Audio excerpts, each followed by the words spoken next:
You're listening to Colorado Chamber Office Hours, a podcast that explores what matters most to business. I'm your host, Ed Sealover, Vice President of Strategic Initiatives for the Colorado Chamber of Commerce and editor of the Sum and Substance. Let's get talking. We're going to tackle one of the most complex topics that legislators have undertaken over the past 3 years, regulation of artificial intelligence. You may know that the General Assembly passed the most comprehensive AI regulations in the country in 2024, and then immediately convened a task force to examine how to make them better. That produced ideas but no consensus in 2025, and legislators in a special session last year agreed to delay implementation of the rules from February 1st to June 30th of this year, essentially putting the legislature on the clock to come up with a consensus solution. Well, the legislator who will push forward that solution is Senate Majority Leader Robert Rodriguez, a Denver Democrat and also the man who sponsored the 2024 law and has become the legislative expert on AI rules. Today, we welcome him onto the show. Thanks for joining us, Mr. Majority Leader. Thanks, Ed. No pressure with that introduction. Yes, we just want to figure out how you're solving all the problems in the world. But first, let me just say, I know you have a bill that attempts to create the consensus that's eluded this subject for the past 2 years. Before we talk about what's in it, tell us what the process has been like to come up with this final proposal.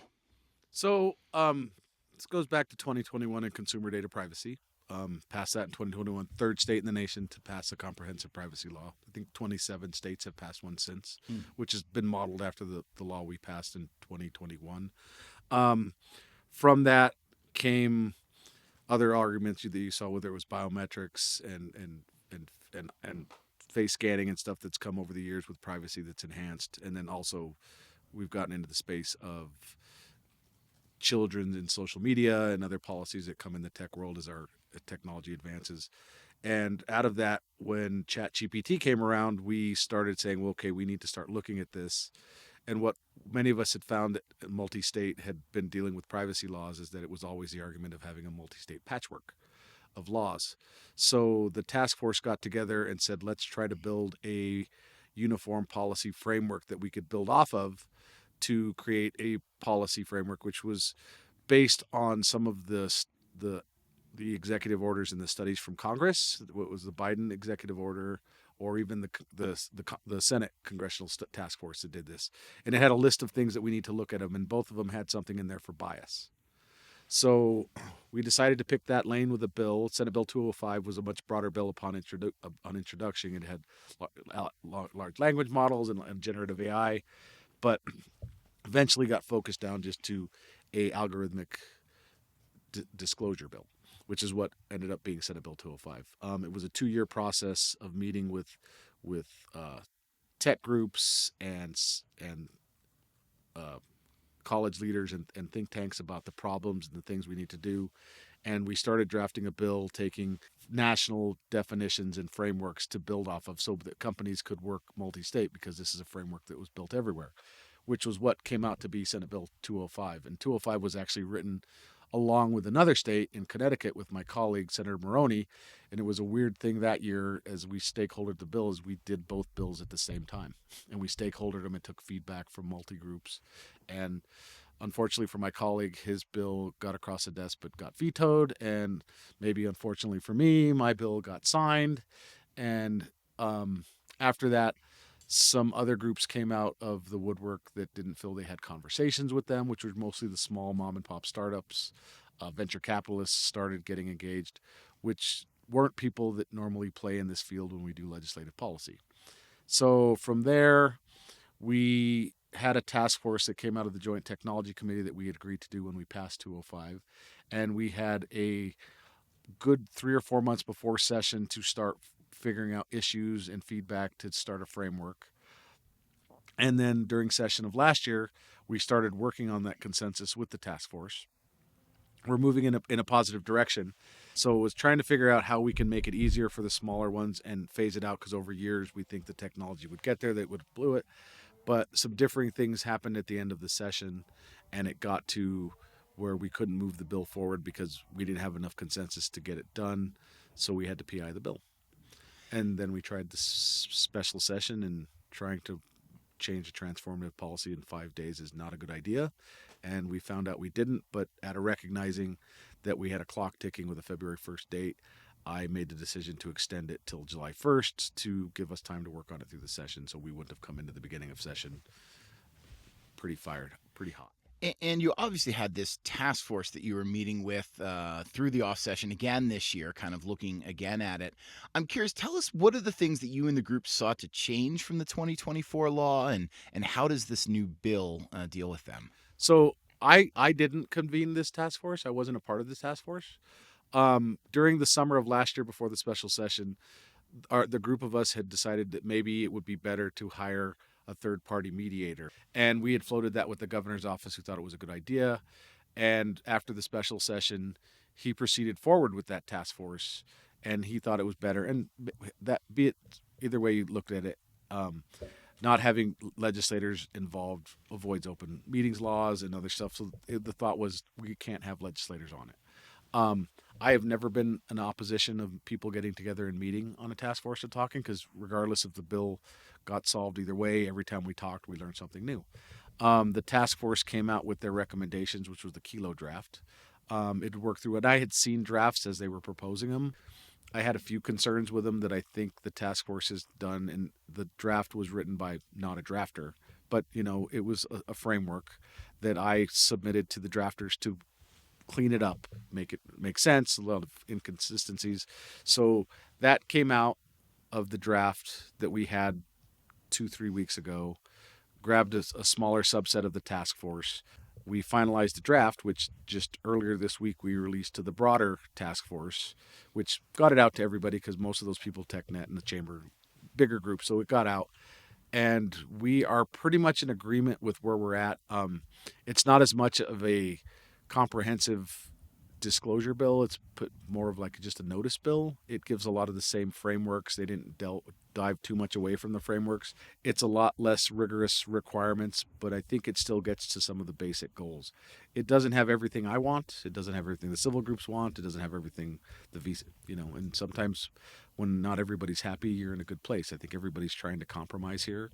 I had some small requests and they've honored them. So I feel comfortable that I feel that while I didn't get everything I wanted, neither did anybody else, and I think we're all trying to live with that and say let's go forward and come up with a good bill that starts a process to build off of. And to that point about disclosure, how will consumers, assuming this bill passes, know if AI is being used to help make consequential decisions regarding them, and what can they do if they disagree with those decisions? So the bill tells them that artificial intelligence, if an adverse decision is being made, they will be told why the decision was being made. They will be given the information of how the system was trained or taught will be given to the deployer, who can then also put that to the consumer. And it also has some tweaks in wording for employment or employer opportunity, because a lot of the stuff this is used for is jobs and promotions. So that was kind of included in the definition of consumer. Um, if there was an adverse decision, they have a right to appeal and ask for an opportunity to cure the data. If it was a credit report or something that they pulled off of some data set, that they would be given the opportunity and the information to be able to correct that, similar to data privacy laws. And they would have the ability to appeal or change it.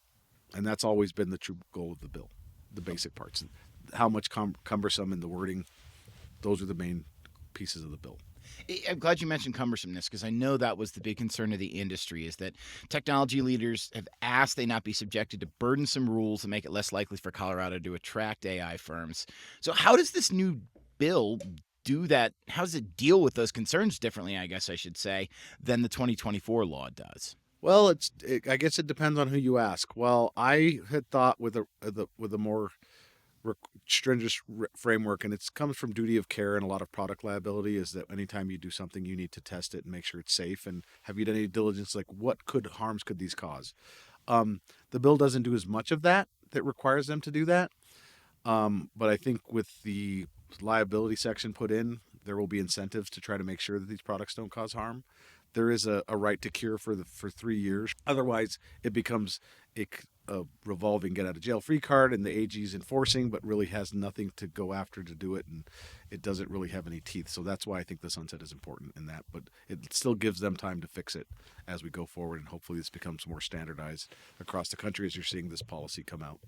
And I know in coming to this consensus, you work to satisfy consumer advocacy groups. You work to work with business groups. Will this satisfy the concerns of the Trump administration, which has joined in the lawsuit arguing the 2024 law not be enforceable? Or is that even a goal to try to get the feds to back off on this? No, I personally don't think the lawsuits have merit. The bill we had never told anybody how to program their AI. It told them how to disclose and how the decision was made. It didn't mandate they change their decision basis. It just said discrimination is discrimination, and it's up to a court to decide what that is or if it happened. I don't think this bill applied to that, but we're in a different political climate now than we were when I wrote this bill. I think a lot more people agreed that we needed to start regulating it, and then that mindset has kind of changed under the current administration that we have to compete with China and all that other stuff that's become a framework that we have to not regulate this. And the fear I have, and if you look at polling, this stuff is most people don't think we regulate AI enough. And you probably see the fears polling. So people are afraid of this.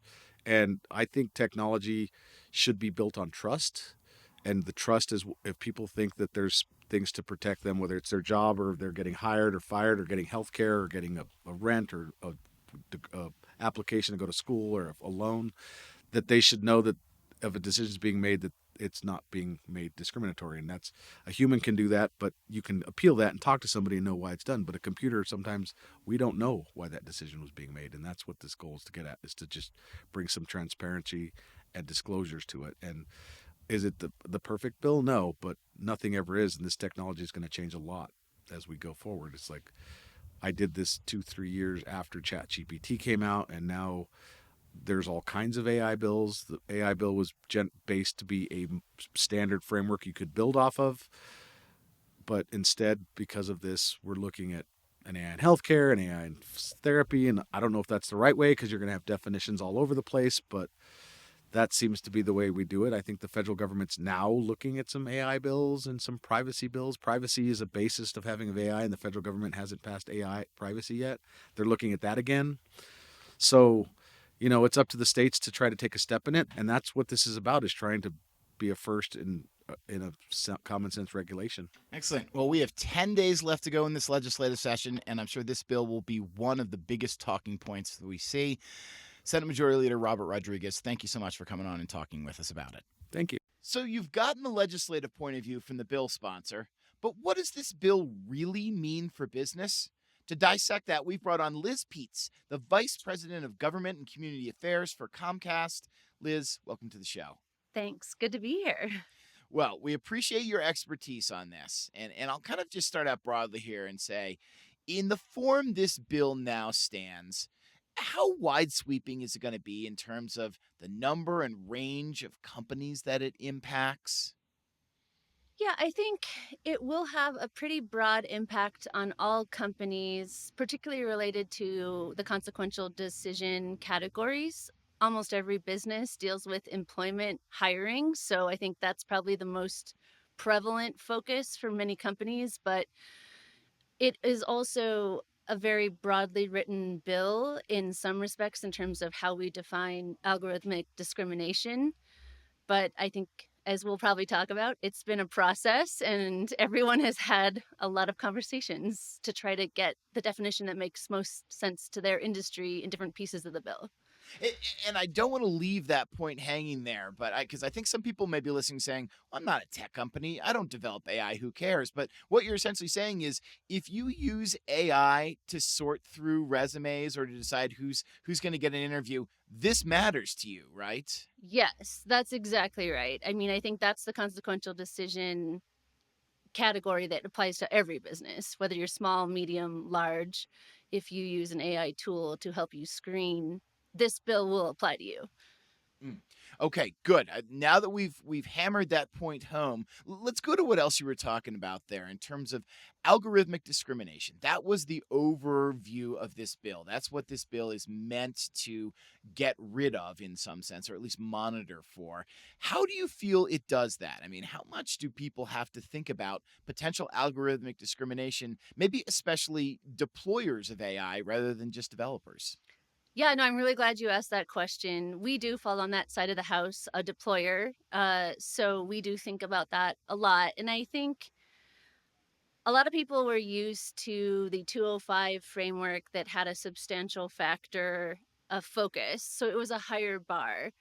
This bill uses algorithmic discrimination and uses the anti discrimination laws that are already existing in the state as sort of the focus of the bill. So that algorithmic discrimination definition has materially influencing and a whole bunch of other triggers. Now, some folks would say, I wish that was narrower. Some folks would say, I wish it was broader. And so I think business groups probably fall into the we'd like it to be as narrow as possible. So we're not pulling in a bunch of what we call normal business processes that are what we deem not high risk uses of AI.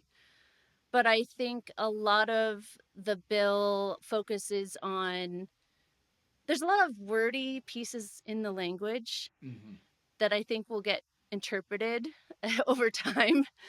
Um, I'm trying to think how to answer your question best because it kind of depends on which piece of the bill you're talking about. Well, let's talk about you touched on that, the idea that this was in some people's eyes going to affect just high risk decisions. As you look at this, what kind of decisions does AI have to be involved in for people to start looking at it and saying, let's make sure this is not discriminating? We've talked about hiring decisions, and I think it goes industry by industry a little bit here. You're gonna if you're a medical company and this is helping to make decisions on what gets covered by insurance. Obviously, that's going Right. to be in there too. Broadly speaking, what other decisions do people have to start thinking about? Is my AI discriminating on? Yeah, the consequential decision triggers in addition to employment are healthcare services, buying and selling a home, uh, and the insurance that goes with either one of those pieces, essential government services, uh, Loans, I believe, loans. is in Yes, this too. So exactly. So yes. banking and financial, and really, the triggers in the law are whether or not it creates an adverse outcome for a consumer. And so the business obligations to consumers on the deployer side are disclosing when you're using AI, number one, a basic disclosure, and two, when there is an adverse outcome that a consumer may want to provide information to fix or at least address what they may perceive to be inaccurate information. And how do you? Maybe I'll just ask you. How do you, as a company, as Comcast, look at how you're going to have to change your practices to meet the standards of this law? Yeah, I mean, I think a lot of what the business community was focused on in what, well, 3 years or 9 months worth of conversations for this last cycle is, are the disclosures something we can actually comply with? So I think as a deployer, what's really important to us is, do we have enough transparency around the information we're getting from the developer that creates the system and sells it to us as a deployer? And then when we have the system as a deployer, we're thinking through, can I comply with this law and disclose to consumers if I have the correct information I need from the developer to comply with this law? And then in terms of practices, I think everyone was ready to talk about how they could comply with 205. I do think the rulemaking that will be part of this bill will help figure out some of the disclosure pieces of how do we exactly implement this. Because I can tell you what we look at right now is, can we comply with the disclosures as they're written? Yes, but we want to have a little bit more meat on the bones. And I think that's why one of the most important pieces of this bill is the rulemaking gets done this year by the end of December, because that some of the definitions are not put in a facts and circumstances situation yet. And that will happen with the rulemaking. But generally, the way the bill is structured, it's a when you interact with a consumer notice, and then if there's an adverse outcome, a process to give consumers information to send back to you. And let's talk about that, because I know one of the biggest flashpoints from 205, that's the 2024 law that passed, it was the idea of the appeals process and how burdensome that could have been, having for each individual deployer to have to answer each appeal individually. How does this change it? How do you view, as a company, what kind of appeals process you're going to have to offer for people who feel like there's been an adverse income by an AI impacted decision?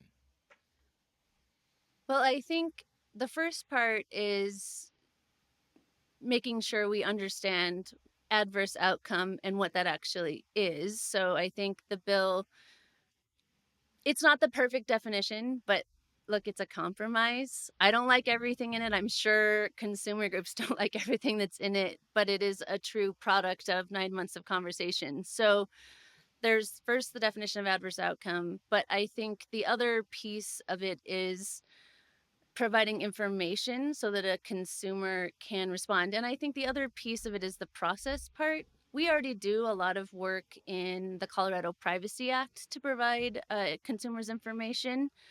So one of the things the business community was really focused on was making sure if we're using information or we have a system or a process through the Colorado Privacy Act, the timeframes are the same, so that we have sort of this process and that we're used to, but also consumers are used to too, because we have already worked with the Colorado Privacy Act. And I think it will be very different by industry what that looks like. Like I don't sell homes, so we provide internet service to people. So probably most of the time when this law impacts us, it will be based on a hiring decision. Mm. We use AI for a lot of really cool, innovative methods that are probably not considered high risk under this law. We have AI in our broadband network, so we can find an outage in 30 seconds or less and self heal with the network. But that's not an adverse outcome to a consumer. If anything, we're benefiting a consumer. Certainly. So I don't know if I answered your question. No, no, you did, and I think what you're getting at here is that this is going to affect different users of AI in very different ways, and that people really need to kind of dig into this and figure out how it affects them, and figure out how they are going to determine what an adverse impact is. I mean, some of those are obvious. You didn't get a loan. That's an adverse impact. But, in healthcare, how far does that go for it to be an adverse impact? I'm curious, kind of last question, with us talking about all this, how do you feel about where the bill is right now? You've been deeply involved in these negotiations. Is it in a good place where it is workable for most businesses right now? Yeah, no, that's a great question. And if I have bags under my eyes, it may be because we've been doing this for 3 years and we're, I hope, at the finish line for what has been a very chaotic and at times arduous process. Look, I think what is good about this bill is I think most businesses are in the position where we are saying this is slightly better than 205 that passed in 2024. And that's because it's a product of a lot of compromise. We can comply with the law because some of the iterations in the special session or in the fix to 205 actually didn't work in terms of the way they were written. And that goes back to this ecosystem between the developer and the deployer. And at what point do you touch the AI ecosystem? And how does that impact the liability if you are complying with the disclosure pieces of the law? So the liability was the hardest part to figure out for both consumers and the business groups because they were so far apart. And I think this bill is a product of a lot of compromises to find a liability scheme that works and a system that doesn't create new litigation that isn't already like new private rights of action. That was a very big deal for the business community. But we also need to have definitions that everybody knows where the playing ground is. And so this bill, well, it takes a different approach than 205, and a lot of companies probably could have complied with 205 if they're a bigger company because they have all these resources.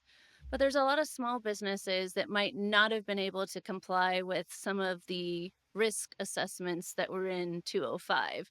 So there's a bunch of trade-offs in this bill, and I think, is it perfect? No, but everyone feels like they got a little bit of something out of the process. And so I do have to say thank you to the Colorado Chamber for being so engaged on behalf of its members, because it has not been easy these last 9 months to get to where we are today. Well, if it's wonky and it's impactful to business, we're going to be there. But thank you for bringing your expertise to the table. Liz Peets, Vice President of Government and Community Affairs for Compass. Thank you also for breaking this down in fairly plain language about what this means for employers. That's it for our interview segment. Now let's take a quick look at what you need to know about the week ahead. Today, we enter the final 10 days of the 2026 regular Colorado legislative session, which must adjourn by the end of the day on May 13th at the latest. This means several things. First, we will begin to see committees consolidated in order to focus bills and to move them along through a limited number of venues. Second, in part because of the first reason, there isn't a lot on the calendar yet for this week. But that'll change quickly. Over the next 10 days, you'll see long debates on the House and Senate floors, particularly in the House, where minority Republicans will use the ticking clock as their best asset in trying to stop bills or to bargain for certain proposals to go away. You'll see bills get introduced in the morning and heard in committee by the afternoon, and you'll see bills disappear by just never coming up for hearings in the Appropriations Committee. That all is to say, we don't know at this time we're taping the show when the AI reform bill that we've just discussed will come up for its first hearing. We don't know when the advancing tax bill package will hit a Senate committee for the first time. And we don't know when or if heavily watched legislation like the bill to regulate labor done in extreme temperatures will hit its next committee, if ever, because it's getting stalled in appropriations. But the sum and substance, and that's tsscolorado.com, will try to keep you up to date on all of that. So please keep checking on it for the latest. That said, there are at least 3 scheduled committee hearings you'll want to watch this week, and I'll lay them out quickly for you. First, on Monday afternoon, the Senate Education Committee will hear and begin the Senate run of House Bill 1317, which seeks to consolidate all of the state's workforce development and higher education programs into one new department. Though it may not sound revolutionary, this is viewed as a huge step to allowing both employers and learners to be able to more easily access programs that are spread now over 20 agencies in 7 departments. And business groups like the Colorado Chamber are in big support of this bill, which passed the House overwhelmingly. The hearing is scheduled for Senate Committee Room 357. Second, on Wednesday, upon House adjournment, at whatever time that may come, the House Business Affairs and Labor Committee will hear Senate Bill 93.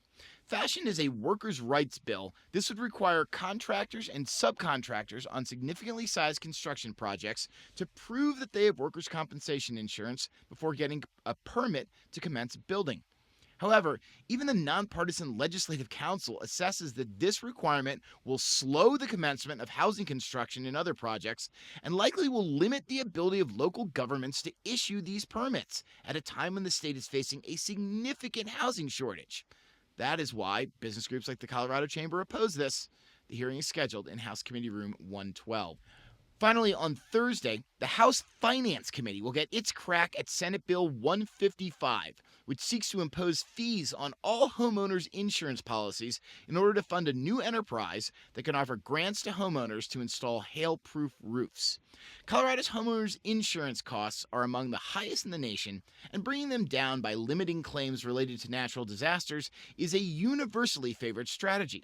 However, there are questions as to whether this bill, which includes an unusual provision barring insurers from passing the cost of these fees along to homeowners, is the answer. The hearing will be in House Committee Room 112.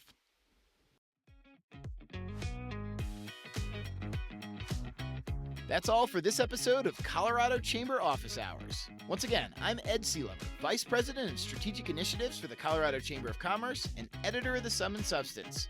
I'll keep the conversation going at tsscolorado.com, and we'll see you next time as we explore the issues that matter most to business.